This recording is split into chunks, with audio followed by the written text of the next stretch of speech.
నమస్తే, నా పేరు దావీదు. నేను కేఎల్ యూనివర్సిటీలో అసిస్టెంట్ ప్రొఫెసర్గా పనిచేస్తూ ఉన్నాను.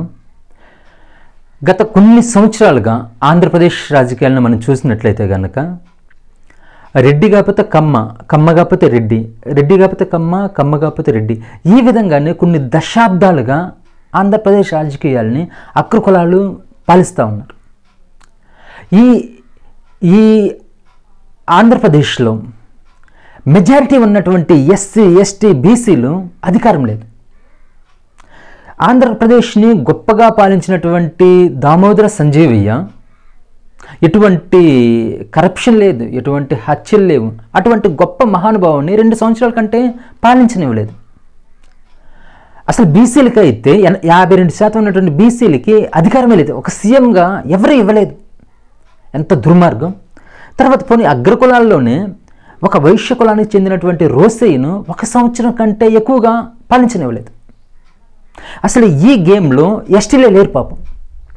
కాబట్టి ఇది నన్ను బాధపరిచింది. కాబట్టి ఆంధ్రప్రదేశ్లో రాజకీయాల్ని మారుద్దాం అన్న ఒక సదుద్దేశంతో ఒక బీసీని సీఎంగా చెయ్యాలి అన్న ఒక దృఢమైనటువంటి సంకల్పంతో ఒక ఎస్సీగా నేను ముందుకు వచ్చాను.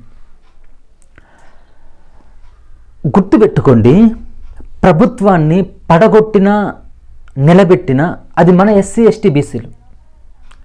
అయితే మనం రాజకీయ చైతన్యం లేదు, అందువల్ల మనం వెనకబడిపోయాను. ఎంపీటీసీ అయినా, జడ్పీటీసీ అయినా, ఎమ్మెల్యే అయినా, ఎంపీ అయినా, సీఎం అయినా, పిఎం అయినా మన ఎస్సీలు, మన ఎస్టీలు, మన బీసీలు దిగనంత వరకే. ఒక్కసారి దిగితే గల్లీ నుంచి ఢిల్లీ రాజకీయాలు ఉనికిపోతాయి.